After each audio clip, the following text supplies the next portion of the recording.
Welcome to the Endurance Horse Podcast, where endurance riders from all across the globe gather, sharing their stories, goals, and progress as they train for and compete in endurance events at every level. So kick off your shoes, pull up a chair, and listen as we gather around the virtual campfire and listen to friends from across the world. Hello from Wisconsin, and welcome to the Endurance Horse Podcast. I'm Christina Hyke. I'm a Wisconsin-based equine photographer who just so happens to love riding her horse down the trail. In episode 7, I am so delighted to bring to you an interview straight from California by one of our New Zealand friends, Jenny Chandler. She had a sit down with Potato Richardson, and he went through our standard questionnaire and turned in an awesome file. We're also going to hear from competitors in the great sport of ride and tie, which with a horse named Houdini, I'm not sure I should try ride and tie. Talk to Jim about it, but I'm not so sure that we would find Houdini if we did ride and tie together. We're also going to hear an update from Melissa Coolidge from Coolich Endurance, and a new person to the podcast, Courtney. You'll hear from him. He's a pastor who really enjoys ride and tie. And also Erin Glassman, who is currently driving on her way out to Tevis right now with her horses. And Erin's going to blog about Tevis. I'm going to provide links for you, and we'll talk more about the links that will be in the show notes at the end of the podcast. Without further ado, I would like to welcome you to episode 7 of the Endurance Horse Podcast.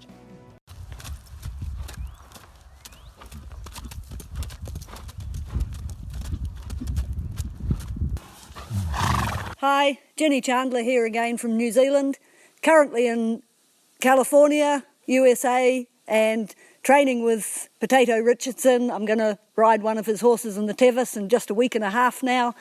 And Potato's happy to talk to us today about how he initially got into endurance, what attracted him to the sport in the first instance all those years ago.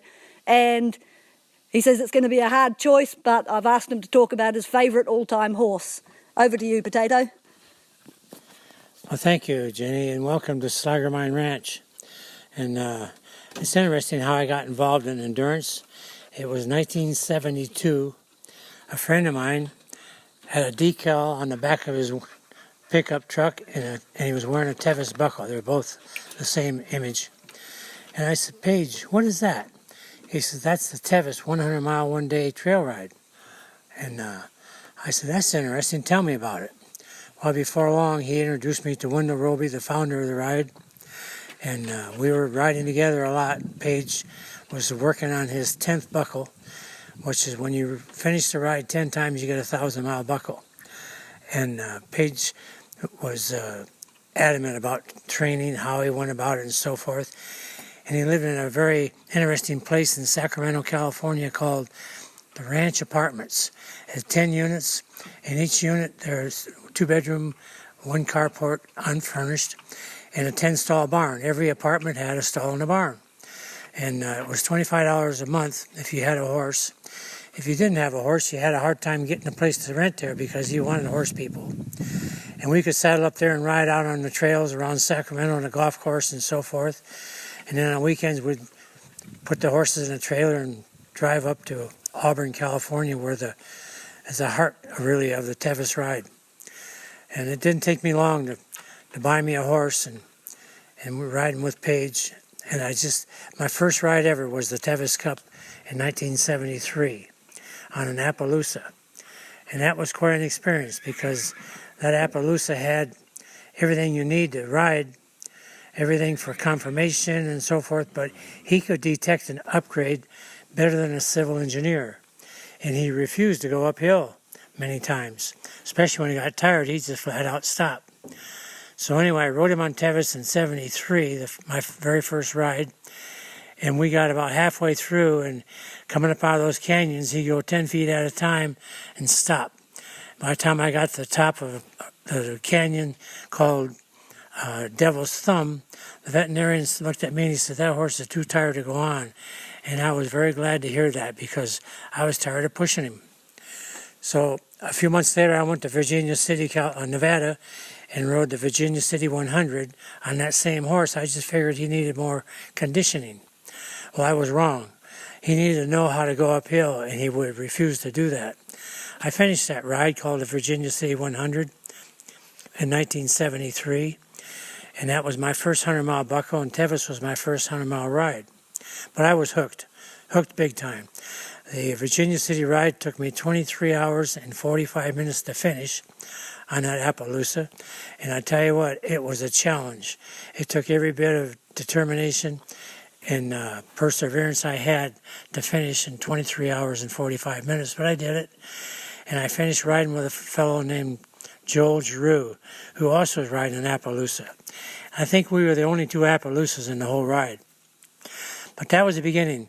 From then on, Tevis and me have been kind of like hand in hand. My life revolves around the Tevis ride.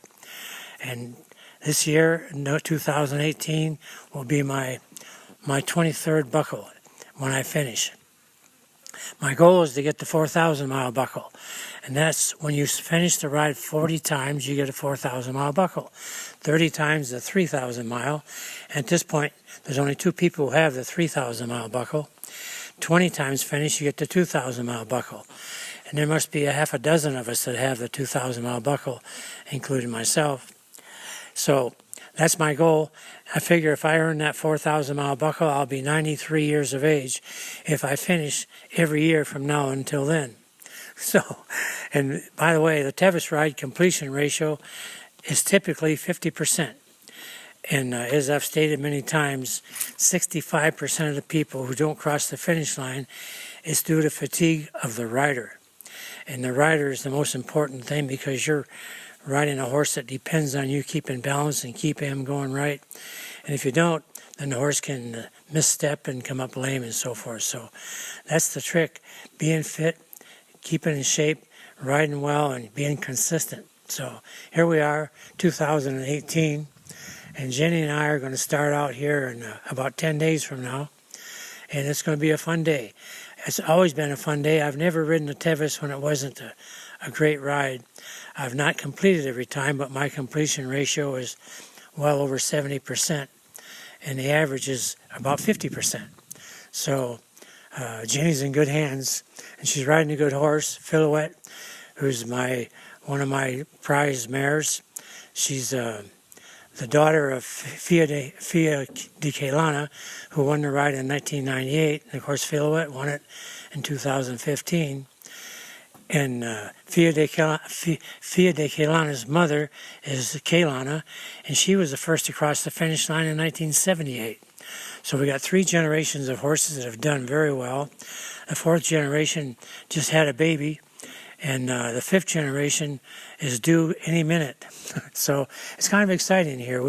I've been raising and breeding these horses now for going on 40 years, and sharing the experience of the Tevis Trail and the Tevis Ride with people from all over the world like Jenny and so forth is a great pleasure. So I look forward to coming to New Zealand and doing a ride, and Australia, both. I've crewed for the Australian team a few times in France and so forth, but I haven't visited that part of the world yet. So Jenny has invited me. She said it'd be a pleasure to have you there, and I'm looking forward to it. So here I'll hand the mic back over to Jenny. Thank you for listening, and hope to see you all on the trail. Thank you, Potato. You never quite got around to telling us your favourite horse, did you? All 3 of them. All 3 of them, Keilana, yeah. Fia de Keilana, and Silhouette. Yeah, grandmother, mother and daughter, all Tevis winners. Yeah. Wow, that's a real privilege. Thank you.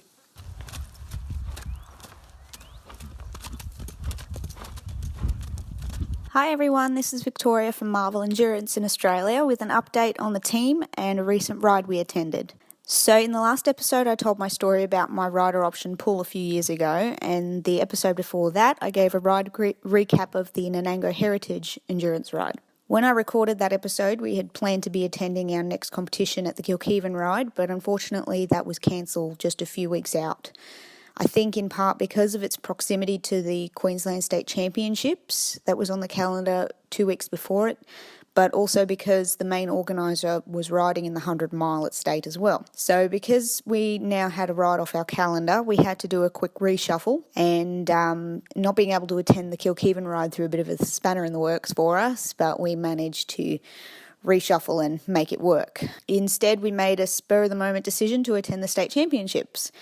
We'd originally intended to skip it because it is being held at the same venue as the Tom Quilty Gold Cup and over the same tracks that they're proposing to run it on. So I personally didn't want to see or ride the track before that event because it's my very first one and I'd like it to be special. After doing the 80k there, I now see that it would have been a mistake not to do it.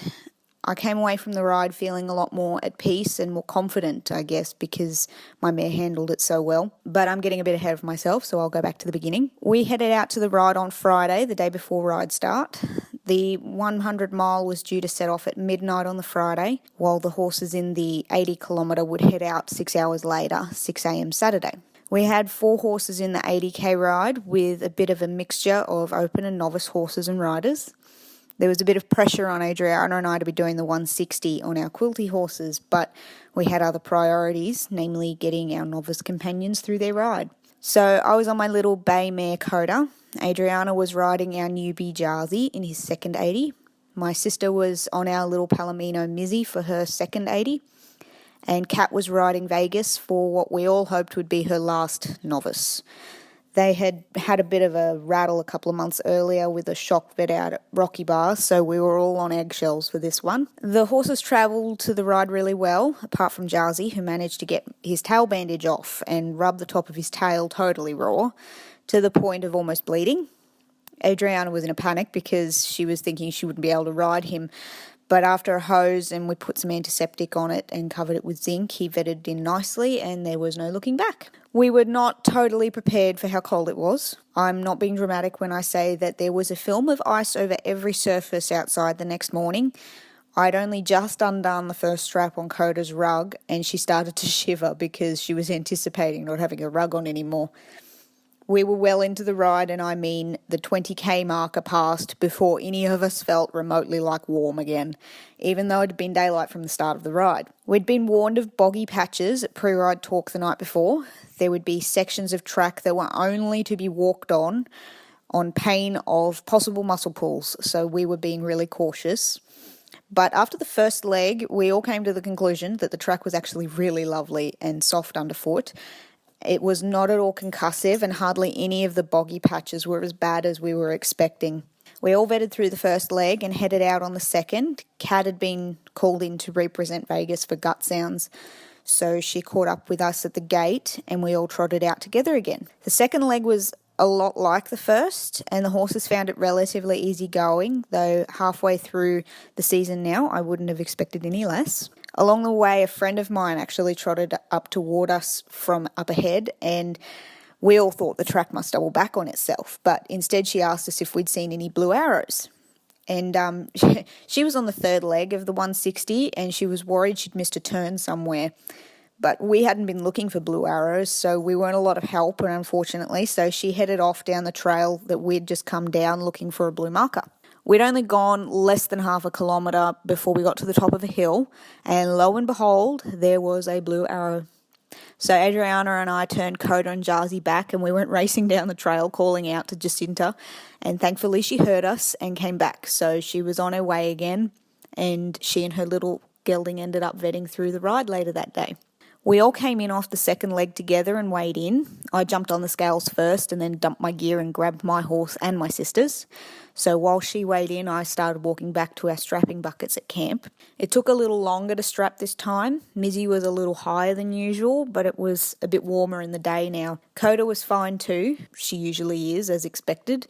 Jarzy was a little bit high, but we were all mainly concerned about Vegas, so Kat kept her walking so she wouldn't get stiff. Coda, Mizzy and Jarzy all vetted through easily.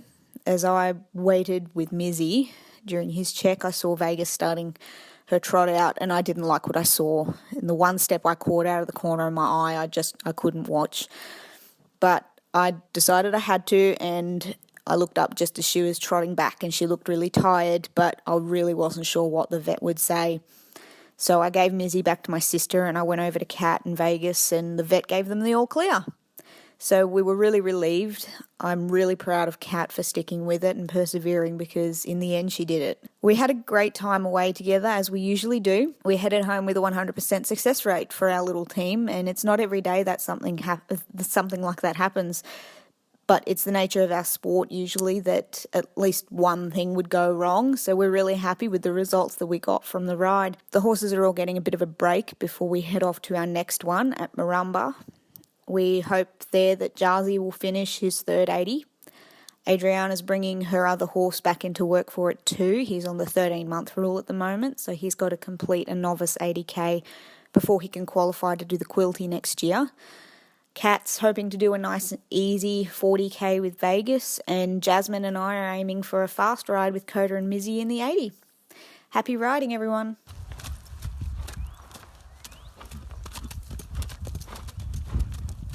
Hey everybody, this is Keisha Wood from New Mexico. Usually you hear my stories in my adventures with Merlin and my baby Kassan. Well, this time I did something completely different. I went and did the Ride and Tie World Championships in California. It was really, really neat. And one of the things that I thought was so cool about this is I've never been to one. This is my very first one, completely green in this area.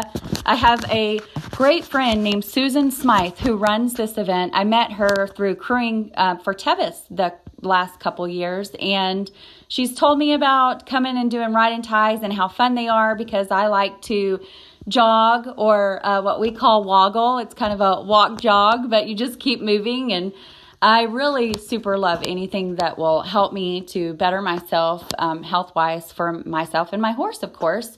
I don't see how we can ask them to do things that we're not willing to do ourselves. So I try to push myself both physically and mentally, because I want to know what they're going through when we do these endurance rides. So the last couple years, Susan's told me about these ride and ties. I signed up. I was like, you know what? Let's just go big. Let's do the World Championship, because I have to fly to go do any ride and tie, because there's not any in this region in New Mexico at all. I've mentioned them or even telling people about them. No one even has any idea what they are. And I wish that was different, because it was one of the funnest things that I've ever done. For those of you that haven't done it, it's sort of like a relay. And what you do, it's an endurance ride. You have to like vet in. You have to do the vet card, the exact same procedures, except for there's one person who will run and one person who will ride. And you always have to swap at the vet check. So whoever comes in with the horse can't leave with the horse. And that was super neat. And it's up to you how you do it. It's all about strategy. And as an example, there was people that did the 32-mile run that did it with a pony or a miniature horse. And they did the entire thing, no riding, because riding's not required. It's just as truly, it's a 3-person horse, whatever, team, and you all do it together. So I had to plan for this, of course, financially. I didn't know how bad it was going to be. The registration was a pretty cheap price, I thought, and so I registered. And also my motivation was you get a buckle, because who knows if I'll ever be able to do the Tevis Cup, because I'm so scared of heights. However, I'm not going to completely say no, because you never know what'll happen, and I love challenges. But anyways, back to the ride and tie. Remember, I'm new to all this, so I'm not sure about anything except for I know I'm going to have to camp. I know it's like an endurance ride. I know I don't have a camper. My partner, I had never met before. Miss Susan Smythe connected me with her on Facebook. We talked over Facebook, but we never even talked on the phone. We just kind of kept up with each other on our training, and she would send me pictures of her and her horse and what they were doing so that we were prepared. So I show up in Sacramento. The ride was about an hour and 15-minute drive for there. I got a rental car, messaged my partner on Facebook. She was already there. She had drove up from Texas. She lived right outside of Dallas, and she loaded her horse up, drove all the way. She really did all the hard work, and we were ready to camp, meet each other, and hang out. So, of course, we're like thinking, this is going to be awkward. So I show up, and I meet Rita Pritchard.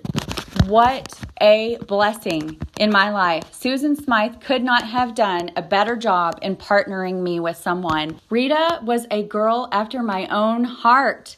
And she had an amazing national show horse named Kit Kat. She had worked with, they had been jogging together, built up to 30 miles. Kit Kat was ready. She was hydrated. I was worried about that over the traveling, and we seemed to get along pretty good. We vetted in. Kit Kat was a little sore on the front. We had to come up with some boot situation. We found some boots in the bottom of a bucket that had been just found on trail or destroyed, and we put those on. The straps were no longer working. They were Renegades. We did everything we could to keep those in. We had the vet check her again because she was a little sore on her front.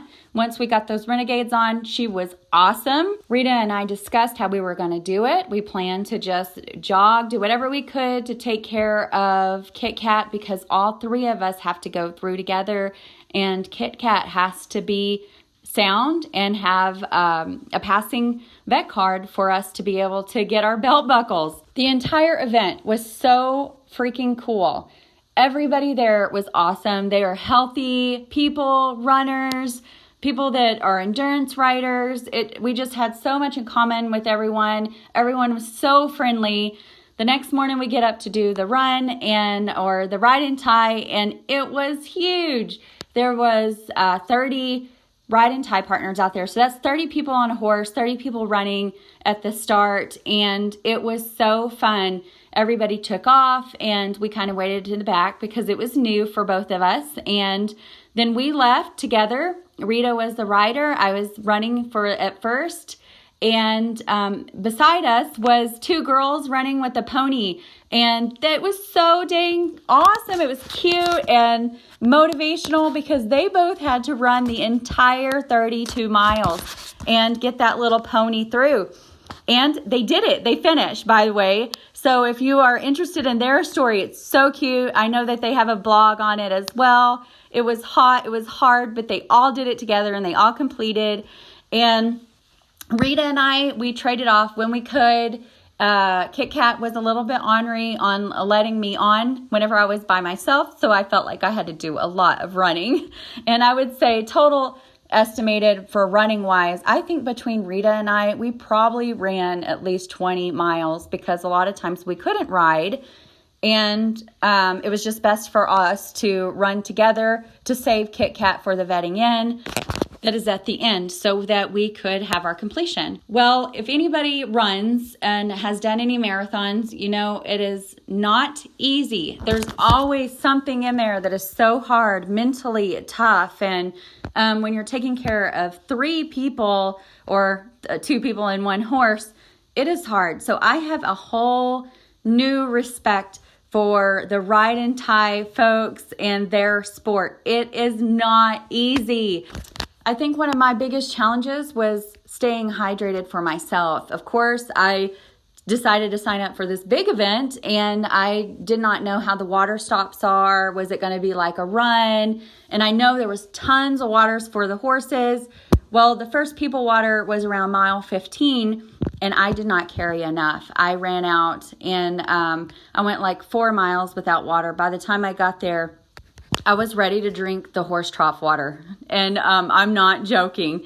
But we got there, and the people, the volunteers, were great. A lot of them were ultra runners. So they had the best pointers to give us, like putting ice in our bra just to cool down. And just by looking at us, a lot of them could tell what we needed to eat or drink. They went out of their way to make sure that we were doing good and we were able to finish the ride ourselves. It was hot, it was hilly, it was hard, but it was a blast. We made it.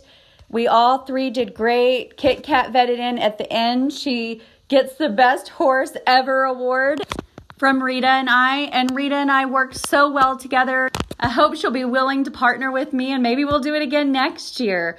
Then at the end, of course, they had this wonderful dinner, great ceremony, and Rita and I got our buckles. It was so fun. I would totally go back People are wonderful. I would look forward to seeing them again. Right after the ceremony, I had to pack up my backpack and I got a hotel so I could shower before I headed home. And I slept amazing. I went to In-N-Out and had a hamburger and a strawberry milkshake to celebrate. And then I caught the plane home and I'm back and I get to tell everybody my cool story and show off my buckle. It was so fun.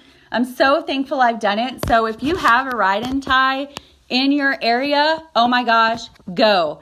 People are wonderful, so fun. If it's not in your area, fly to one. Totally fun, totally worth it.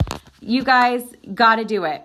I love all these different sports that we can do with our horses and that we can do for ourselves that are so healthy. My next adventure is I'm doing Fort Stanton limited distance ride as soon as I get home with Merlin. I'll let you guys know how that goes. Thank you so much for keeping up with me and all the things that we're doing, and I'll talk to you soon.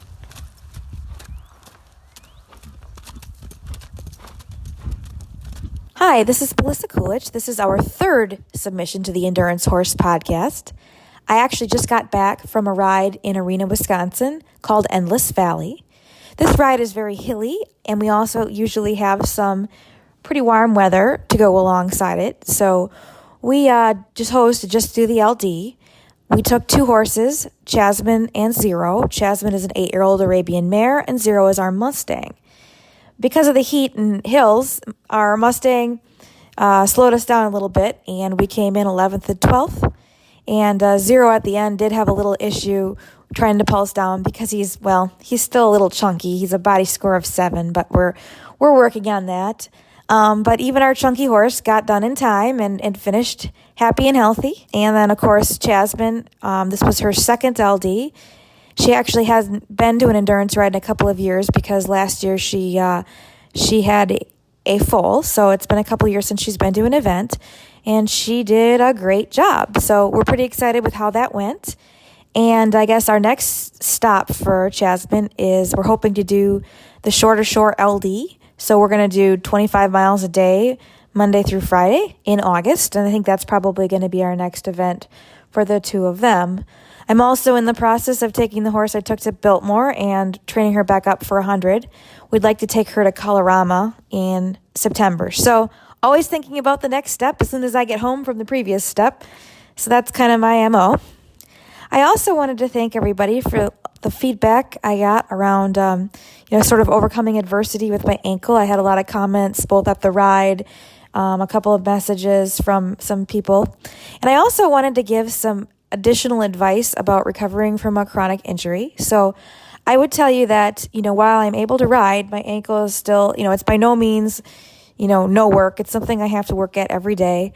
You have to manage the injury and make sure that you have everything together so that you can, continue to do the things that you love. So I would say that, I learned a couple of things, a couple of lessons during all of this that, had I known them, I think I would have gotten better even faster. One is that your best advocate for your care is always going to be you. And you need to be persistent and vocal. You need to go to as many doctors as it takes to find an answer that's going to allow you to go back to the lifestyle that you love. So I don't care if you're riding or doing something else. You need to be persistent. The other thing I really learned is that there's no one answer. So, I have basically what they call post-traumatic osteoarthritis. And so I basically have no cartilage in my ankle except one little spot, which is what the brace does, is kind of puts me over that spot. So, but to get to that level, I had to go to quite a few doctors to get to an answer where I knew that I'd be satisfactorily being able to go back to my activities that I love. So, what I want to say is that, a lot of people I've heard, when they have chronic injuries, chronic illnesses, they might wait for treatment because they want to wait till they can afford it. You really need to do the treatment as soon as you figure out what your treatment's going to be. My best advice would be to just go get the treatment and figure out how to pay for it later. I know that sounds maybe a little bit financially insolvent advice, but the longer you wait to get treated, the harder it is to recover because all your muscles, everything else has to recover. And the longer you go without activity, the longer it takes to recover. So just go get the treatment. I would actually say that I ended up changing jobs. I left a job that I very much loved and took a job where I knew I could make a little bit more money, but, I had to leave my comfort zone and the job I was really happy with to do that, so that I'd be able to say that, if I need something that's unconventional or my insurance isn't going to cover it, or even if it does, I knew that I could be able to afford, whatever the treatment that I need, and not worry about it financially. So, that's a sort of a choice that I had to make. I've also learned that you should take every option that you have and use them all. So not only do I have a brace, I take I take supplements every day, MSM, all the joint supplements. I work with, I work out, and I also say that, riding isn't pain-free. I'm just able to do it. But in the beginning, it was very painful, and I had to take, the doctor gives you they're really stingy about giving you any real pain medicine. But when I needed it, I took it, and I generally saved it I only took it when I rode. And it basically got me through kind of that scar tissue area, because you have to kind of break up scar tissue if you've had a chronic injury. And, now I can actually ride with nothing, or, when I did this LD, I'm going to do longer distances. I generally take, 2 Advil before I go out. So I also use compression socks to help me deal with the swelling and sleep with my foot elevated, and I ice every day. So, I just take all the tools in your toolbox and use them aggressively, to sort of manage the injury that you might have. So I just wanted to, give people kind of a, understanding that you have to work at it. It's not, it's not something that you can just go do like you used to do. But, the one thing I can say is that I can ride at the same level I've ridden at before, and I feel fine when I'm riding. So while it takes some work and it takes some doing, it's very doable. So I just wanted to give people some hope, because, I think a lot of people try something and then it doesn't work, and then they quit. Heck, I did that. What I really learned is that management is sort of a holistic thing. It's diet, it's supplements, it's, it's exercise, it's, it's finding the right care. My parents gave us their old hot tub. I use that a lot. I use ice a lot. I elevate. I actually have I call it the cheese wedge, but I have a pillow where I elevate my foot all the time. But, you just basically have to manage it, and then you'll probably be okay. So I want to give people some hope, but I also want people to know that you can't assume that something didn't work. I always feel like it's like a ratchet. So if you do one little thing and it makes you 5% better, and then you do another thing that makes you 5% better, and another and another and another, all of a sudden you're 80% there. And for me, that means I can ride, and I can ride fine. So that is kind of my story for today. I'm getting excited about getting ready for the next thing. Hopefully our horses do well at Shorter Shore. I think our farrier comes next week to put shoes on, so that's kind of our next plan. So have a great day. It was great talking to you. Hope to hear from you on the trail. Bye-bye.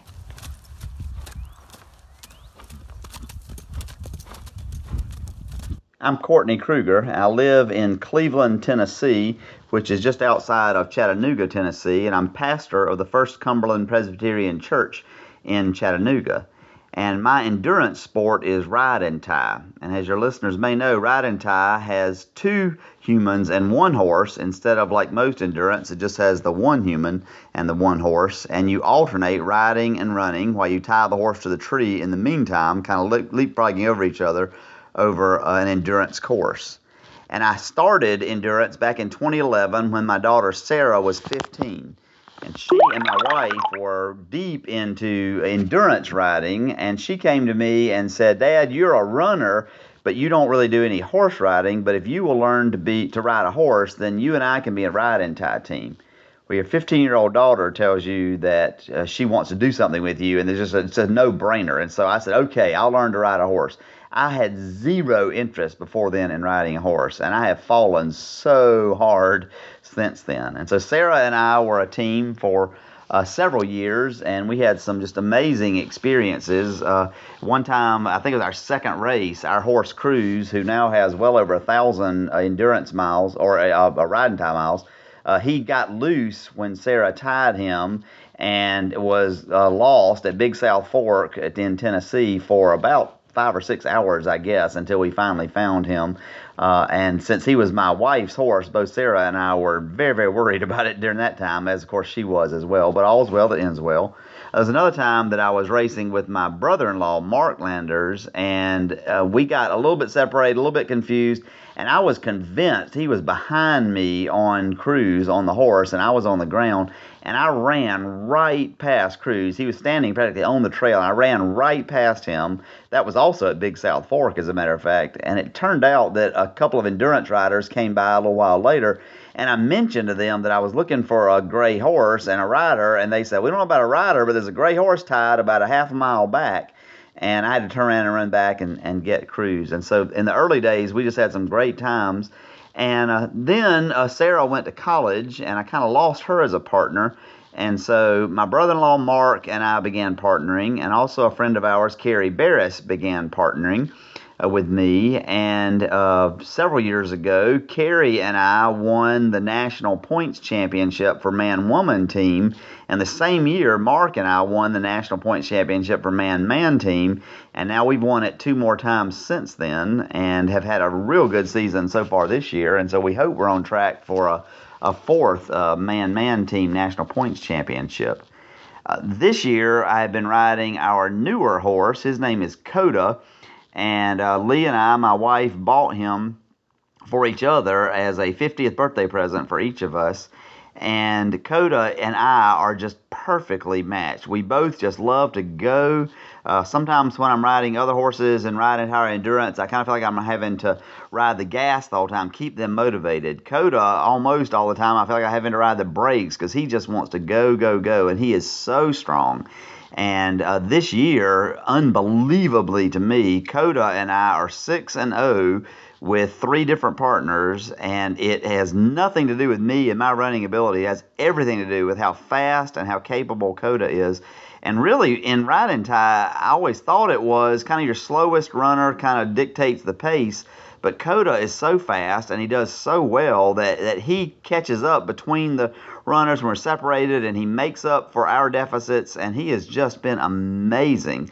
The last race we raced was at Black Mountain in North Carolina, and Mark and I, my brother-in-law, ended up finishing about 20 minutes ahead of the next team. And some of that was some of the other teams got a little bit lost, turned around on the course, as of course that can happen in endurance. And Mark and I were lucky enough that we only had one small bobble like that. And so we got a little bit of time that way. But so much of it was just how powerful Coda has been.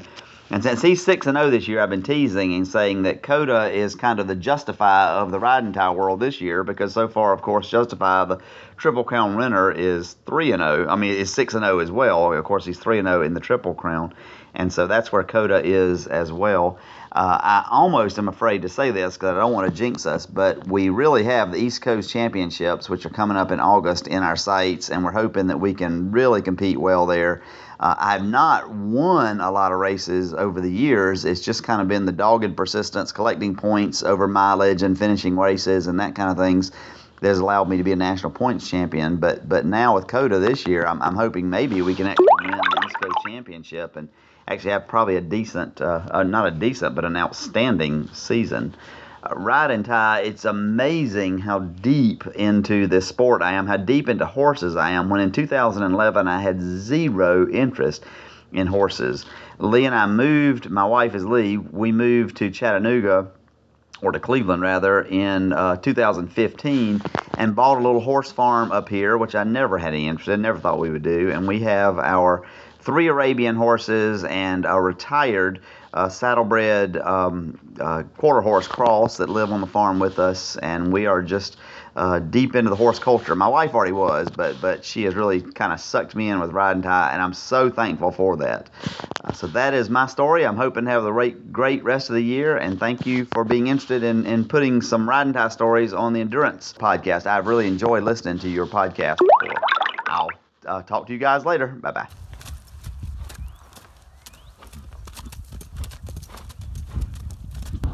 Hey everybody, it's Keisha Wood from New Mexico.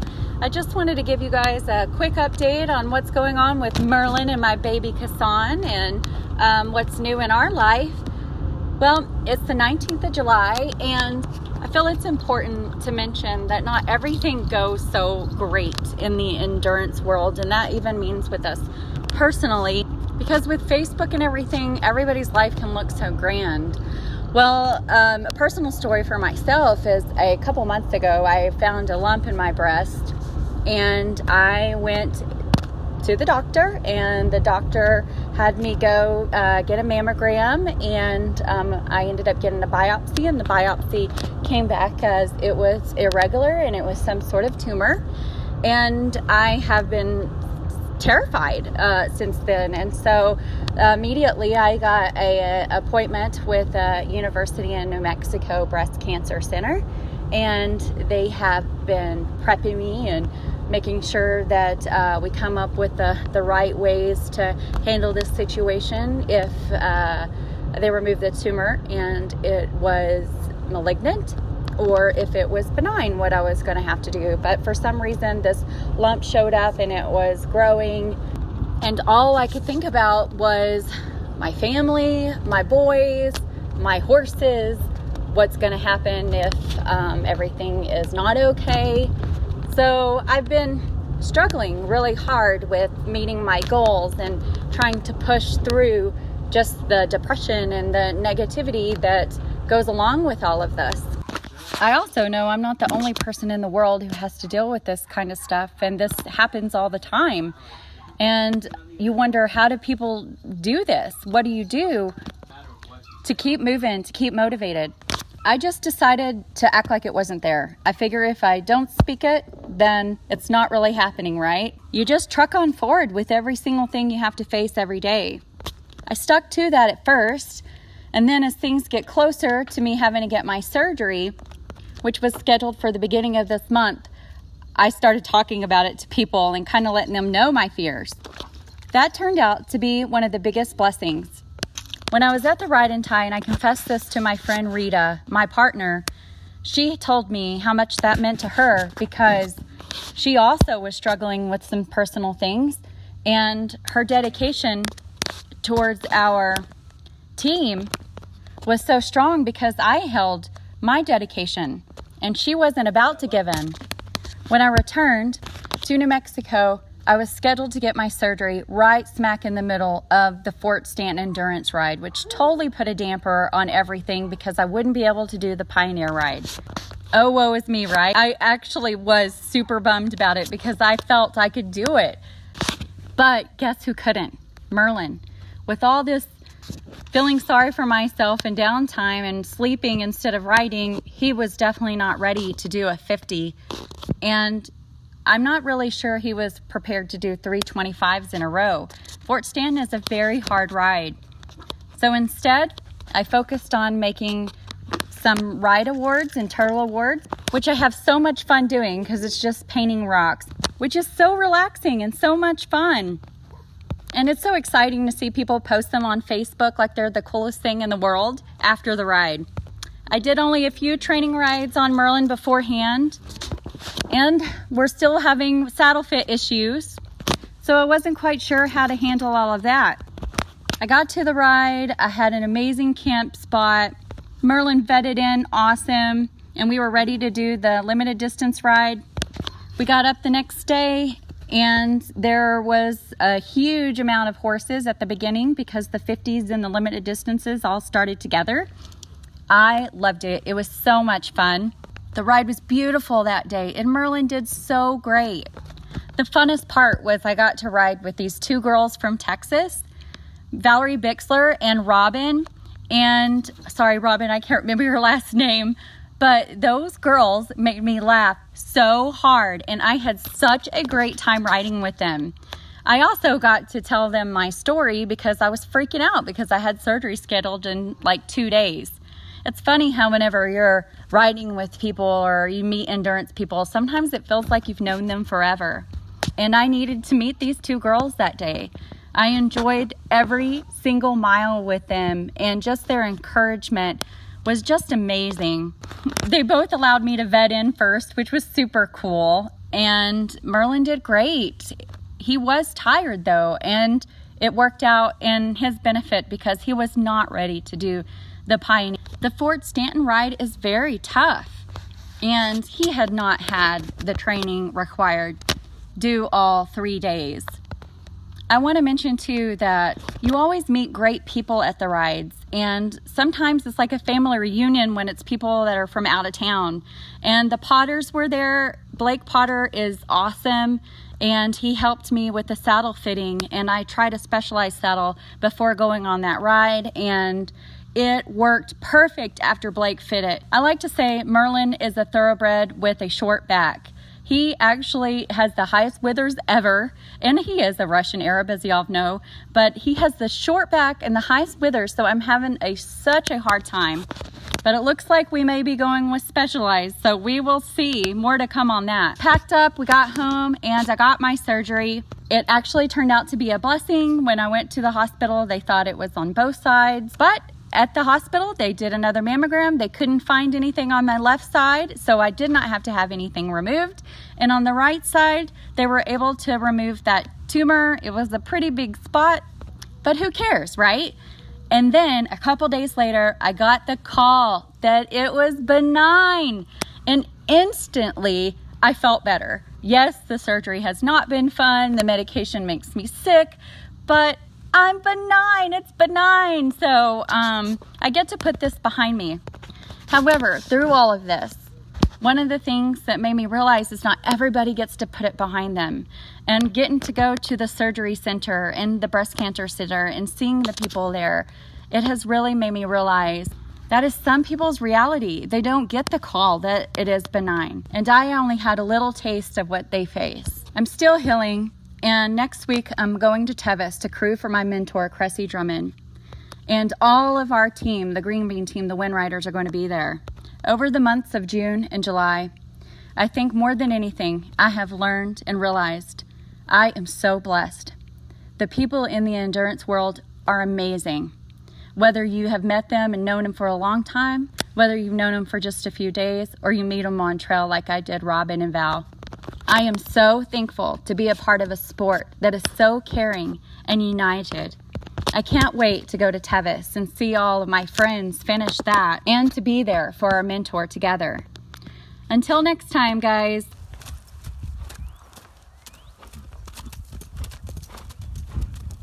Hi, my name is Erin Glassman. I'm from Hutchinson, Kansas. Here in Kansas, it's been very hot and humid. Temperatures in the upper 90s, low 100s. We've had a few little storms here and there, but nothing major in our area, fortunately. The weather itself hasn't totally affected my riding.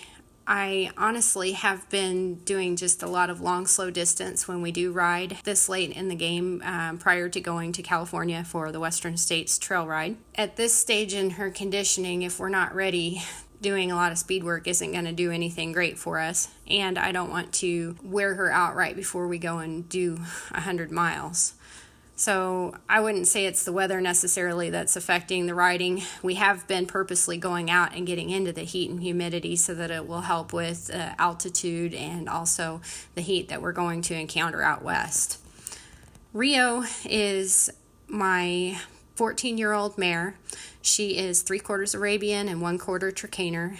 She's registered as a half Arabian. I've had her for about 6 years now. I got her from Steve and Priscilla Lindsay with Prairie Sylvania Arabians. I had, since buying her, gotten involved with their breeding business, so I'm also now a part of Prairie Sylvania Arabians. She is a sweet mare. She is very loving. She connects very well.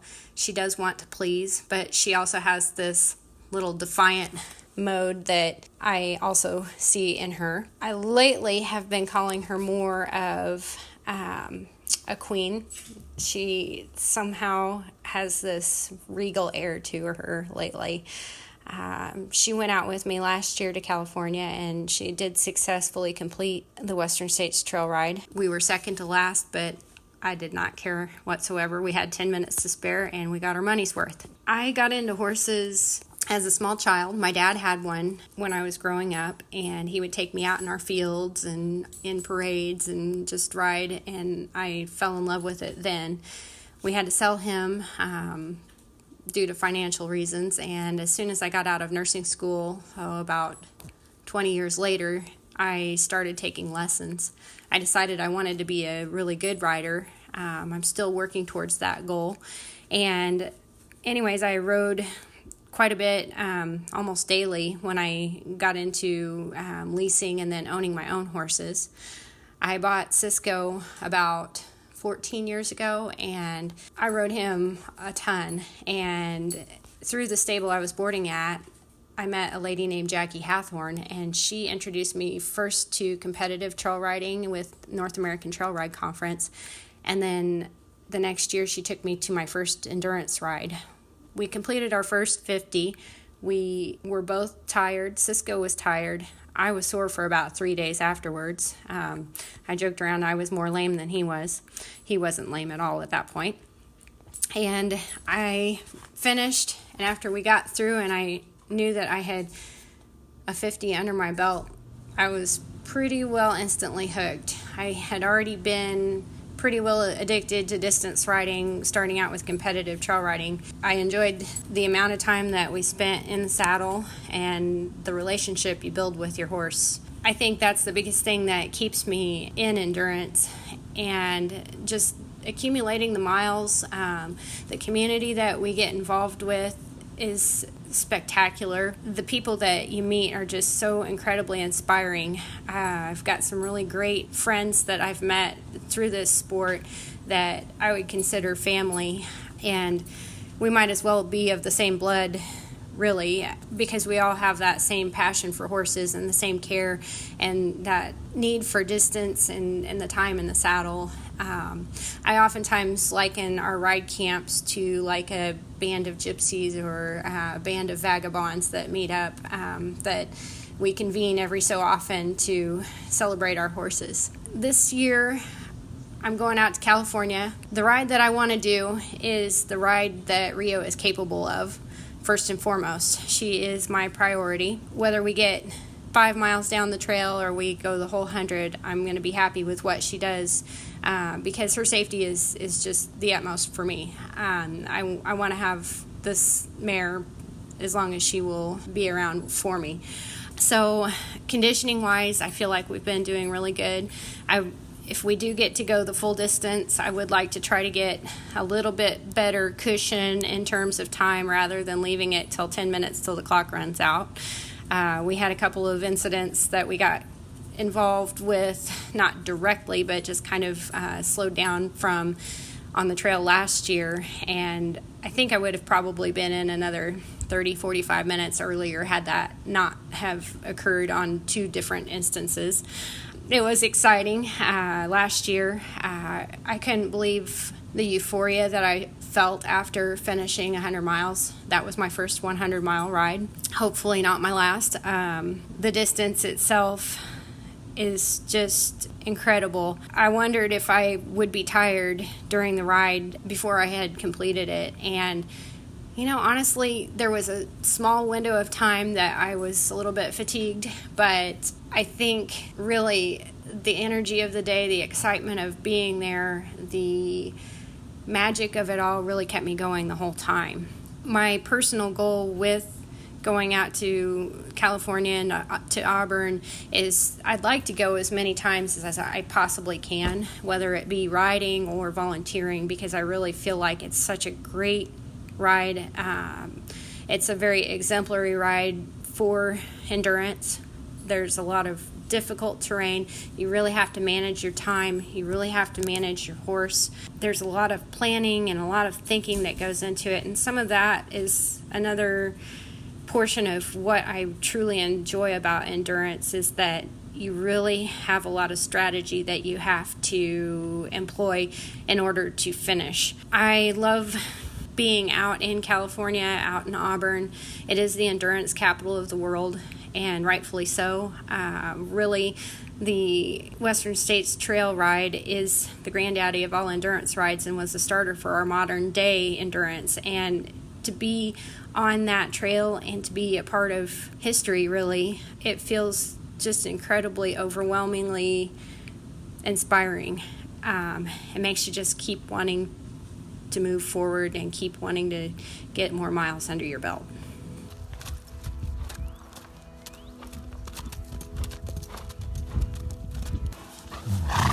Hi there, it's Chris again. You know, when I started this podcast, I had no idea the connections that would be made or the ways in which it would eventually touch the lives of some of us, and myself included. I have heard stories of young moms brought to tears while listening because it gave them hope to hear other riders returning to the sport after so many years of being away. I have had messages sent to me thanking me for this podcast, that it was great to listen to while doing chores or cleaning house or driving long distances, that it helped the miles go by. One such message that stood out to me was that one rider was thankful to have the podcast to listen to while she was waiting at the hospital for news on her loved one's surgery. As you can imagine, waiting in itself can be anxiety-ridden and painful, and she was able to be transported away from that hospital for a little while by listening to the podcast. It helped ease her anxiety while waiting. Recently, I found myself sitting alone, waiting in a doctor's office, in a room that was very plain and sterile and nondescript exam room, and I was in there for quite a while, filling with great worry, while Jim was in another room undergoing some fairly painful testing to add to the other testing he had done with a CAT scan and whatnot earlier that day. So while he was in one room going through pain and anxiety, I was filled with anxiety, worrying about him, worried about what the test results would be, and worried about the pain he was going through. As so many of us do, to make the minutes go by faster, I pulled my phone out of my purse and I checked my email. And tears filled my eyes as I listened to some very personal things that Keisha shared in her update. And sometimes timing is just everything. Here we were, miles apart, never met her, and yet I was moved to tears because somehow the timing of receiving her message was exactly at the moment I was sitting in that exam room. I want you to know Jim is doing well. The thing that we were worried that this was, it was not. It was something less worrisome and that is able to be handled with surgery. And he has his surgery scheduled for August and says not to worry, that everything is going to be fine. If one of you that is listening right now happens to be at Tevis this week, could you please find Keisha Wood and give her a big hug from me? Keisha is so amazing. She's been such a blessing in my life, even though we're states and states apart.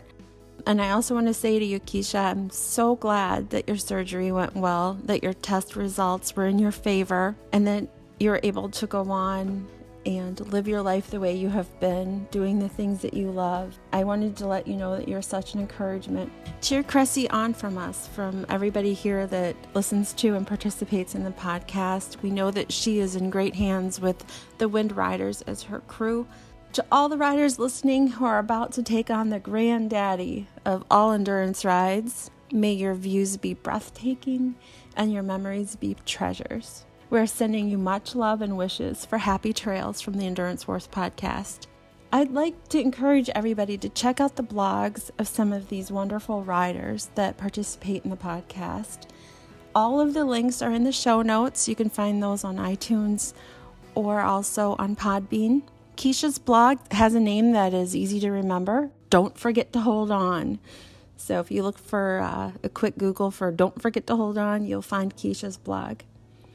And Jenny, Jim wanted me to be sure to tell you, and I'm sure he speaks for all of us who are listening, he wanted to say again, thank you so much for recording the interview with Potato. Jim enjoyed listening to him, and he wanted me to thank you from both of us. And if we could say more, please.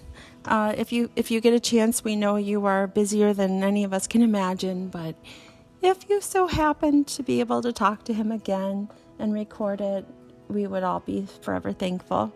You are all so amazing. It never ceases to make me smile hearing from people with like passions.